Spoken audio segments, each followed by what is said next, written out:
Assalamualaikum warahmatullahi wabarakatuh. Waalaikumsalam warahmatullahi wabarakatuh.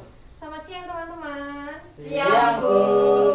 Nah, pada siang hari ini kita akan melaksanakan kegiatan konseling kelompok. Nah, sebelumnya apakah teman-teman itu sudah mengetahui pengertian dari konseling kelompok? Belum, Bu. Bu. Nah, kalau seperti itu saya akan menjelaskan pengertiannya. Nah, konseling kelompok yaitu proses hubungan interpersonal antara seorang konselor dengan sekelompok klien. Nah, tujuannya yaitu memecahkan masalah dari kelompok tersebut, seperti itu.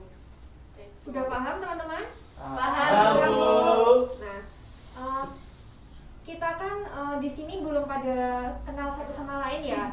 Jadi alangkah baiknya kita memperkenalkan diri terlebih dahulu. Nah, dimulai dari saya ya teman-teman. Nama saya Dini Yulianti. Saya di sini berperan sebagai konselor. Nah, lanjut nanti muter sini ya, dimulai Mbak ini sampai ini. Jadi nanti menyebutkan nama sama hobi. Bisa dimulai Mbak? Oke, Bu. Perkenalkan teman-teman, nama saya Milania Anjura. Saya memiliki hobi berenang. Lanjut Mbak. Perkenalkan, nama saya Vanessa Umdari Masalik. Hobi saya membaca. Ya, perkenalkan nama saya Syam Abba. Hobi saya memancing. Ya, perkenalkan nama saya Faiz Farul Salsabila. Hobi saya itu memanah. Oh, keren. Jadi pada proses konseling kelompok ini ada asas-asas, ada mekanisme, ada tujuan, ada tahapan, seperti itu ya teman-teman. Nah, Ya, Bu. terlebih dahulu saya akan menjelaskan bagaimana asas-asas yang ada pada konseling kelompok. Nah, yang pertama yaitu ada asas kerahasiaan.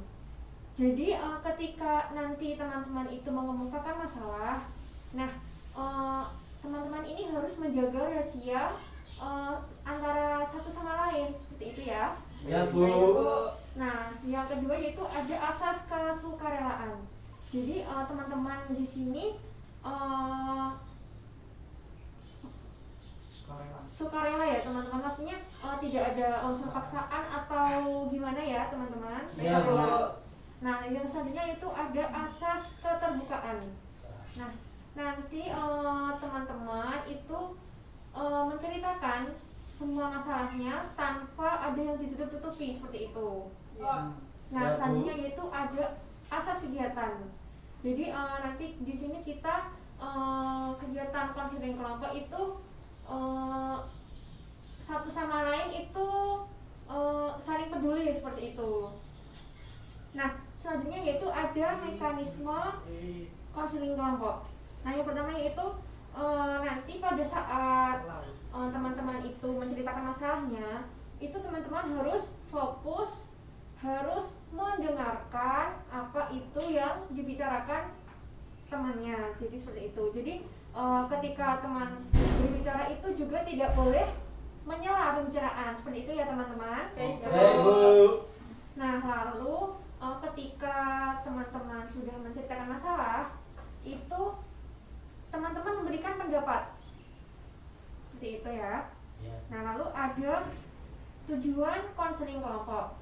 Yang pertama yaitu untuk menyelesaikan masalah yang ada pada kelompok ini ya. Nah, selanjutnya yaitu untuk melatih mengemukakan pendapat. Jadi teman-teman itu di sini juga berlatih berbicara, mengemukakan pendapat, seperti itu. Nah, selanjutnya itu ada tahapan konseling kelompok.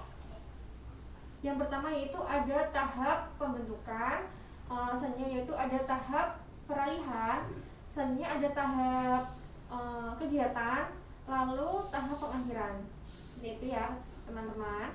Ya, Bu. Ya, Bu. Nah teman-teman, pada kegiatan konseling kelompok itu ada ikrar yang harus diucapkan setiap anggota kelompok.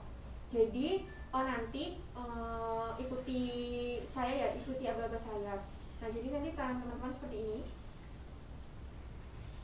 ucapkan, nanti tirukan apa yang saya ucapkan seperti itu ya. Ya, Ya Bu. Saya disebutkan nama masing-masing. Baik, Bu. Ayo. Saya berjanji akan menjaga rahasia yang ada di dalam kelompok terhadap orang lain. Karena menjaga rahasia itu adalah sama juga menjaga martabat teman. Ya. Nah, alangkah baiknya kita memulai kegiatan konseling kelompok ini dengan bismillah terlebih dahulu ya teman-teman. Baik, Ya, Bu. Bu. Baik, Bu. Bismillahirrahmanirrahim.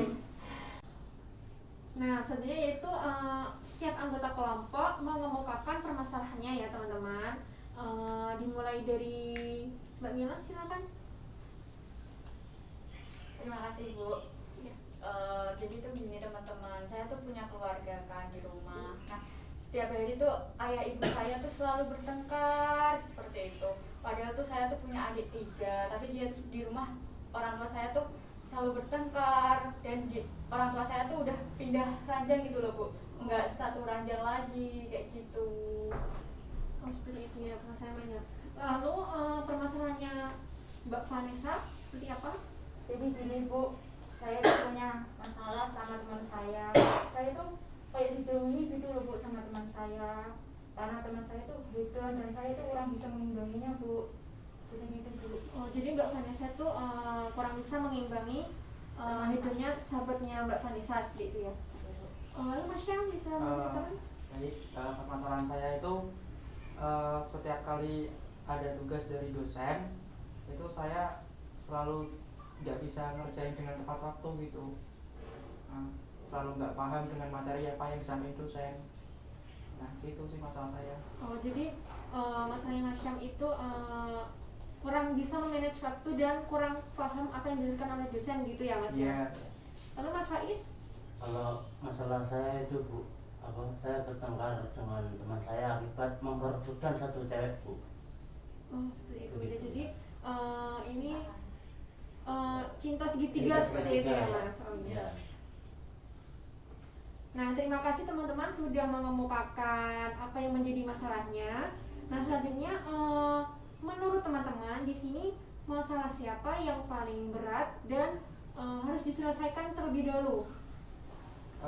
Saya rasa masalahnya Mbak Mila. Ya.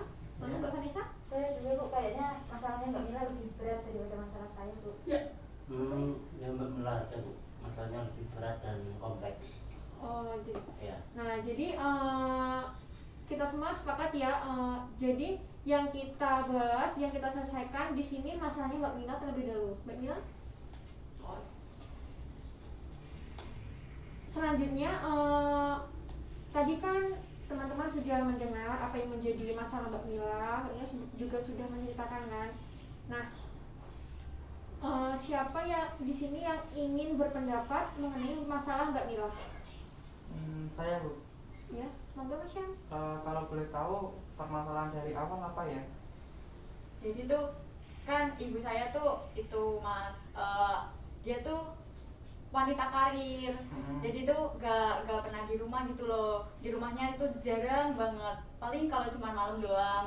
Nah, sedangkan ayah saya tuh juga, jadi tuh tiap malam tuh selalu bertengkar kayak gitu, merebutkan masalah itu. Kayak ibu saya tuh gak bisa intinya tuh membahagiakan suaminya kayak gitu loh Mas. Ini kan ibu saya kan kalau pagi tuh ya pagi kerja kan, pulang malam kayak gak bisa melayani suaminya, seperti melayani ayah saya kayak gitu.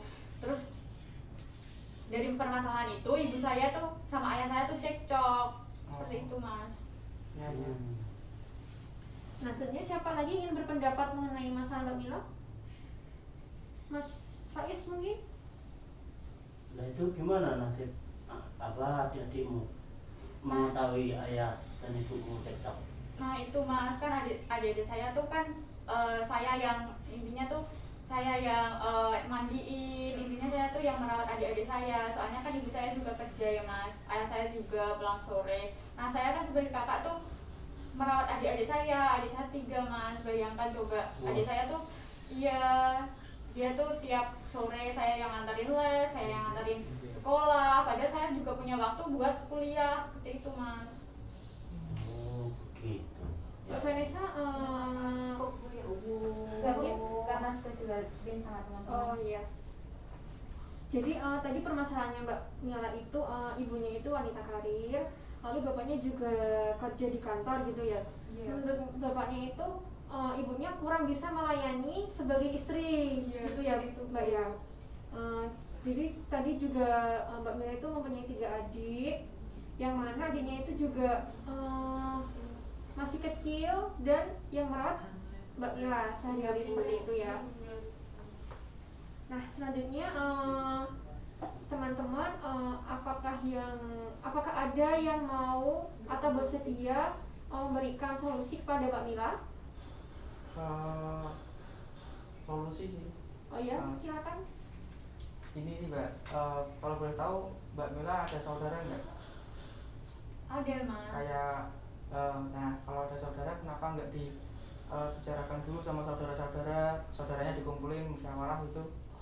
Udah belum?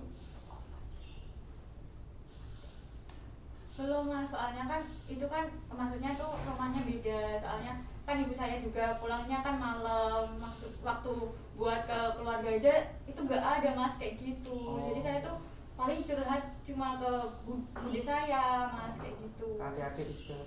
Iya. Ya kalau saya saran ya, kalau orang tua Mbak Mila benar-benar cerai, Mbak Mila itu harus mempersiapkan dulu, Mbak mencari pekerjaan yang bisa menghidupi adik-adiknya itu. Kalau benar-benar cerai ya semoga aja tidak. Barangkali Mbak Mila itu apakah jadi seperti ini, Mbak Mila itu kurang komunikasi antar keluarga gitu ya Mbak. Iya. Jadi komunikasi antar sama bapak sama ibu itu kurang seperti itu ya Mbak. Nah jadi solusi yang diberikan dari Mbak Vanessa mungkin? Ya mungkin Mbak Mila bisa bicara dulu sama orang tuanya, ini gimana baiknya sama adik-adiknya. Ya itu sih Mbak. Deep talk gitu ya mbak. Jadi Iya. saya tuh bicara ke ibu saya sendiri, ke ayah saya sendiri, seperti Iya. itu. Ya barangkali bisa dibicarakan juga dengan Meminta bantuan orang saudara-saudara ketiga. ya. Oh, baik. Baik, saya akan meringkas solusi-solusi dari teman-teman ya Mbak ya. Iya, Bu. Jadi tadi Mas Faiz memberi solusi bahwa Mbak Mira itu harus mempersiapkan nanti kedepannya seperti apa. Jadi semisal naudzubillah nih ya orang tuanya bercerai itu Mbak Mira itu harus mempunyai pekerjaan seperti itu. Jadi mulai sekarang itu Mbak Mila harus mencari pekerjaan seperti itu ya Mas Faiz. Ya betul seperti itu. Nah tadi solusi dari Mas Syam, alangkah baiknya dibicarakan dengan keluarga yang lain, saudara-saudara seperti Pak D, Om gitu ya Mas ya. Jadi ada musyawarah antara kedua belah pihak keluarga seperti itu. Nah jadi tadi solusi dari Mbak Vanessa itu bicara kayak detail gitu ya sama bapak sama ibu terlebih dahulu seperti itu ya Mbak. Nah lalu bagaimana diri Mbak Mila sendiri? Apakah ada pandangan kedepannya mau seperti apa? Maksudnya harus melakukan apa gitu? Terima kasih ya teman-teman, tadi solusi dari teman-teman. Sepertinya saya ingin mencoba solusi dari Mbak Vanessa dulu Bu. Soalnya kan saya tuh jarang banget buat deep talk sama ayah dan ibu saya seperti itu. Kan kalau saya mau mencoba deep talk ke ibu saya, sepertinya kan ibu saya mengerti keadaannya seperti itu Bu. Kan nanti bisa dipikirkan lagi mungkin sama kedua orang tua saya biar tidak bercerai seperti itu Bu. Iya. Nanti jadi mencari waktu luang antara Mbak dan ibunya untuk membicarakan bagaimana baiknya permasalahan ini, seperti itu ya Mbak ya. Iya Bu. Baik teman-teman, terima kasih sudah memberi pendapat dan solusi untuk Mbak Mila ya. Nah Ya. sekarang Mbak Mila bagaimana perasaannya setelah mendapat solusi dari teman-teman? Alhamdulillah di sini saya mendapat gambaran buat kedepannya Bu. Terima kasih ya teman-teman. Sama-sama. Nah, jadi untuk masalah teman-teman yang lain ya, seperti Mbak Vanessa, Mas Syam, dan Mas Faiz, nanti bisa kita selesaikan di lain waktu ya teman-teman. Jadi kita mengatur jadwal untuk kita konseling kelompok yang kedua, seperti itu. Nah, jadi untuk konseling kelompok sesi 1 saya sudahi ya teman-teman. Terima kasih atas perhatian dan partisipasi dari teman-teman semua ya. Semoga kita selalu diberi kesehatan, selalu Amin. diberi kemudahan dan kelancaran dalam setiap Amin. yang kita kerjakan. Amin. Untuk menutup kegiatan pada siang hari ini, alangkah baiknya kita membaca hamdalah bersama-sama. Alhamdulillahirabbil alamin. Proses konseling kelompok sesi 1 saya tutup. Wassalamualaikum warahmatullahi wabarakatuh. Waalaikumsalam warahmatullahi wabarakatuh.